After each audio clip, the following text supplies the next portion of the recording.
Ryan Howard started a debate online, and I can't specifically say she started it. Her fans started it by pretty much complaining about Caitlin Clark winning the MVP. Pretty much saying, well, Ryan Howard averaged 50 points, and she had 5 assists, 7 rebounds, and 15 three-pointers made, and shot 98% from the field. Had a 98. Pay attention to what he just said, because buried in that statement is something the WNBA doesn't want you thinking about too carefully. Nobody complained about FIBA referees during the entire World Cup tournament, not once. Caitlin Clark played aggressive basketball, drove to the basket relentlessly, and the international refs let her play. No flagrant fouls ignored, no phantom technical calls, no letting defenders body check her off the ball without consequences. So why could international referees figure out how to officiate Caitlin Clark properly? But WNBA refs spent an entire season looking completely lost. That's not a rhetorical question, that's the question that should be dominating league conversations right now. Clark, but many of these stars played in a game that was reffed unbiased. The referees set the tone and let us know as fans how the game is supposed to be refereed. Now, with that being said, will we see this continue for the 2026 WNBA season? I don't know. But one thing I can tell you is... And there it is. FIBA referees set the tone and showed us exactly how these games should be called. They established a standard that made the WNBA's officiating look amateurish by comparison. Caitlin dropped 51 points, with 9 three-pointers and a plus 104 efficiency rating, because the refs actually called the game fairly, not in her favor, not against her, just fairly. Compare that to the regular season, where she spent 25 games getting hammered on drives with no whistle, or picking up technical fouls for the same celebrations male players do without consequence. The contrast isn't subtle, it's glaring, and it raises an uncomfortable question: is the WNBA's officiating problem incompetence, or is it something more deliberate? Stewart has been on a complete media run today. She's been on ESPN Radio. She's been on Yahoo Sports, letting it be known about the CBA, how the deal got done, and several things impacting the deal. Now, I'm going to play a couple clips of her speaking about this today, and we going to react to it. Now, here's where this gets complicated. Because while fans are celebrating the FIBA referees finally treating star players like stars, the league just finalized a completely different kind of game changer. The new collective bargaining agreement that Breanna Stewart has been doing a full media tour about represents the biggest structural shift in WNBA history. And the timing of these two stories intersecting tells us something important about where this league is headed. Let's talk about what actually happened in those negotiation rooms. In the WNBA, women's sports in general, I think it's been a little over 12 hours since you toasted a new collective bargaining agreement. You were there, from my understanding, for the entire marathon bargaining session. Just what are your thoughts right now and how you're feeling about the deal? Yeah, my initial thoughts, I'm very happy that we came to an agreement. Terms are still being written, so it's definitely not finalized yet. So don't want to get too specific into details, but knowing that this new CBA is going to be historic. It's going to create generational success between players of all levels, and really excited. Listen carefully to how Breanna frames this. She's emphasizing that terms are still being written, nothing's finalized, but the deal is historic and will create generational success. That language is deliberate. She's managing expectations while building excitement, a smart play from someone who spent days in those negotiation rooms watching this deal come together. But here's what she's not saying directly: this CBA negotiation took significantly longer than the 2020 agreement. That previous deal got done relatively quickly because they were essentially negotiating more money within the same system. Maximum salaries jumped from around $120,000 to $250,000, a meaningful increase, but structurally simple. This time, they're changing the entire system, revenue sharing, a completely different financial model. That's why Breanna and the other executive committee members were in and out of negotiations from Tuesday straight through to the verbal agreement. You don't spend that many consecutive days negotiating, unless you're rebuilding the foundation, not just repainting the house. Rooms to continue to elevate this game for the next generation, and that's exactly our mindset. Is, you know, we're in a place that we've never been before, and each CBA that we've had has been incremental growth, right? The last one was in 2019, and we were able to have max salaries of like $250,000, and now in 2026 we're going to see that jump, you know, a lot, and really be in a space where we're in collaboration with the WNBA. You know, we are now a part of a rev share system, and we are going to see the fruits of our labor in a way that we've never done before. Three-time WNBA champion Breanna Stewart joining Freddie Cohen and Harry Douglas on Freddie and Harry on ESPN Radio. And there's the number everyone's been waiting for. Maximum salaries jumping substantially from that $250,000 mark established in 2020. Breanna won't give specifics yet because the terms are still being written, but her tone tells you this is significant, that we're talking about a revenue-sharing system that ties player compensation directly to league performance. Think about what that means in practical terms. The 2024 season saw massive ratings increases, unprecedented attendance numbers, and expansion fees reportedly in the $50 to $100 million range per team. If players are now getting a percentage of that revenue instead of fixed salaries, we're potentially looking at max contracts in the $500,000 to $750,000 range, maybe higher, depending on how the revenue split is structured. But here's the critical detail most people are missing: revenue sharing is a double-edged sword.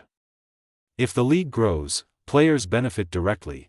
If ratings decline or expansion doesn't materialize as expected, player salaries could stagnate or even decrease. The union just bet everything on continued growth. That's a confident move. It's also a risky one. This is Josiah Howard, who, by the way, is a major UConn fan. So I probably thought he probably had your poster on his wall growing up. Watch you become a four-time champ for UConn. He asked a great question I can't wait to ask you. You started Unrivaled with Nafisa Collier, and he wondered how much of the success of the first 2 years of Unrivaled probably helped in the negotiations with the WNBA. What are your thoughts on that? Yeah, I mean, I think that, you know, what we could take from Unrivaled was just the way that players were treated, and how we had a standard to make sure that everybody had access to everything that they needed to build their basketball, build their game in a way where they can get better, but also to build their brand. And, you know, for that to be the standard as far as what players expect in their Unrivaled clubs, but also their franchises with the WNBA. And you'll see that continuing to grow and change, you know, over this next term of the CBA, because, you know, we're in a space that we've never been before, and really need to kind of be appreciated as such. And I'm just really excited. Now, this is where Unrivaled enters the conversation in a really interesting way. Breanna's being diplomatic here, but read between the lines, she's saying Unrivaled established a standard for how players should be treated: full support staff, brand building opportunities, professional infrastructure, and that standard is now something WNBA franchises have to match. That's leverage. That's the union using the existence of an alternative league to force the WNBA to improve conditions. It's the same playbook that worked in other sports when competing leagues emerged. The WNBA can't just be marginally better than playing overseas anymore. They have to be better than Unrivaled, which is offering six-figure salaries for an 8-week season, plus equity, plus housing, plus performance bonuses. The timing of Unrivaled's success heading into these CBA negotiations wasn't coincidental, it was strategic. Breanna and Nafisa Collier launched that league knowing it would strengthen their negotiating position, and based on how this CBA is shaping up, that strategy worked exactly as intended. But there's something else happening here that connects back to the officiating conversation we started with. Because both of these stories are fundamentally about the same thing: the WNBA being forced to professionalize in ways it's resisted for years. Touch on your UConn Huskies. They've done an amazing job this year. Gino, the way he's coaching, Sarah Strong, AZ Fudd. So that was Breanna Stewart, man, giving that. Here's what makes this moment in WNBA history so significant, and why the referee situation and the CBA negotiations are actually two sides of the same coin. For 27 years, This league has operated with a certain level of acceptance for mediocrity in critical areas, officiating that would be unacceptable in any other professional league, compensation structures that force star players overseas every off-season, travel conditions that had teams flying commercial, middle seats, and media coverage that treated the league as a novelty rather than legitimate professional sports. The 2024 season changed all of that, not because the league suddenly decided to improve, but because the explosion in popularity made the contrast between the WNBA's potential and its actual operations impossible to ignore. When 3 million people are watching Caitlin Clark get mauled on national television with no foul called, that's not a niche complaint on WNBA Twitter anymore, that's mainstream sports fans asking legitimate questions about officiating competence. And when Breanna Stewart is negotiating a CBA that could potentially triple maximum salaries, that's not incremental progress, that's a fundamental restructuring of the league's financial model, driven by the reality that players now have alternatives. Unrivaled isn't just another overseas option, it's a domestic league with WNBA-level talent, offering competitive money for a fraction of the time commitment. That changes everything about leverage in these negotiations. The FIBA officiating situation exposed something the league couldn't hide anymore: international referees, with no stake in WNBA politics or narratives, called a cleaner, fairer game than refs who work these games year-round.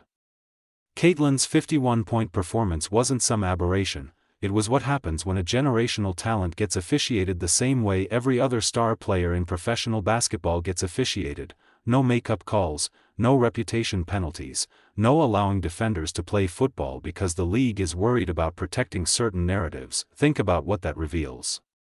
FIBA refs watched the same player, saw the same drives to the basket, evaluated the same contact, and consistently called fouls that WNBA refs consistently ignored. That's not a difference in interpretation, it's a difference in standards, and the fans noticed. Social media lit up during the World Cup with people asking why international refs could figure out what WNBA refs apparently couldn't. The league's response to this has been telling silence: no acknowledgement of the officiating disparity, no statement about reviewing referee performance, nothing. Because acknowledging the problem would require admitting that the officiating issues people complained about all season were real, not just biased fans defending their favorite player. But here's where it gets interesting. The CBA negotiations happened immediately after the World Cup, with the FIBA officiating contrast fresh in everyone's mind. And while we don't know everything that was discussed in those negotiation rooms, we do know the players had more leverage than ever before: record ratings, sold-out arenas, expansion teams paying massive fees, and a clear demonstration that when the product is presented properly, with competent officiating and professional infrastructure, fans respond enthusiastically. Breanna mentioned multiple times that having players physically present in the negotiation room made a difference. That's significant. Previous CBAs were negotiated more remotely, with lawyers and agents doing most of the heavy lifting. This time, executive committee members sat across from league executives for days, making the case directly for why the system needed to change, and change it did. Revenue sharing represents a complete philosophical shift. The league is essentially saying, we believe in our growth trajectory enough to tie your compensation directly to our success. That's confidence, it's also accountability. If the WNBA fails to capitalize on this momentum, if ratings decline, if expansion stumbles, players will feel that directly in their paychecks. But if the league continues growing at anything close to the 2024 pace, if the next media rights deal reflects the massive ratings increases, if expansion teams in Portland, Toronto, and other markets sell out consistently, then players could see compensation increases that dwarf previous CBA jumps. We're potentially talking about a league where max players earn close to what mid-level NBA players make, not equal, but within the same conversation. The question is whether the WNBA can maintain the professionalism required to sustain that growth. And that brings us back to officiating. You can negotiate all the revenue-sharing agreements you want, but if the on-court product suffers because refs aren't held accountable, fans will tune out.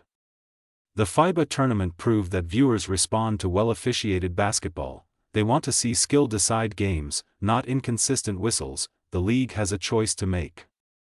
It can treat the FIBA officiating contrast as an aberration and return to the same inconsistent standards that plagued the 2024 season, or it can use it as a blueprint for how officiating should work moving forward: consistent standards, accountability for missed calls, and protection for star players that matches what they'd receive in any other professional league. So far, the silence suggests they're hoping everyone forgets about the contrast. That's a mistake, because fans who watched Caitlin drop 51 points with proper officiating aren't going to forget what the game looks like when refs actually do their jobs, and those same fans will be watching next season expecting the same standards. The CBA gives players financial security and a stake in the league's success. That's historic, that's worth celebrating. But financial success without competitive integrity is hollow. Officiating has to improve. Professionalism has to extend beyond salary negotiations into every aspect of league operations. Breanna Stewart said this CBA will create generational success. She's right, but only if the league matches the players' ambition with institutional competence: better pay, better conditions, better infrastructure, and yes, better officiating, because the FIBA refs proved it's possible. Now the WNBA has to prove it's willing to demand the same standards. The 2026 season will tell us everything we need to know. Will we see FIBA-level officiating, or a return to the inconsistent mess that defined 2024? Will the revenue-sharing model accelerate growth, or will the league struggle to maintain momentum? Will franchises match Unrivaled's player-first approach, or will they pocket expansion money and maintain the status quo? These aren't abstract questions. They're the difference between the WNBA becoming a truly elite professional league and remaining a niche product that occasionally captures mainstream attention. The pieces are in place: record interest, financial investment, star power, and competitive alternatives forcing institutional improvement. Now comes the hard part: execution. Because negotiating a historic CBA is one thing, actually delivering on the promise of generational success requires sustained excellence in every aspect of league operations. The players did their part. They negotiated a deal that positions them for unprecedented financial success. Now the league has to do its part by providing a product worthy of that investment. So, when the 2026 season tips off, watch the officiating closely. Watch how franchises treat players compared to unrivaled standards. Watch whether the league's infrastructure matches its ambition. Because the CBA created the financial framework for success, but success itself requires the WNBA to finally operate like the professional league it's always claimed to be. The FIBA refs showed us what's possible. Breanna Stewart and the union showed us what's achievable. Now we'll find out if the WNBA is actually willing to meet this moment, or if it will squander the opportunity with the same institutional mediocrity that's held it back for decades. Based on the silence around the officiating contrast, I'm not optimistic, but I'm willing to be surprised. The question is, are they?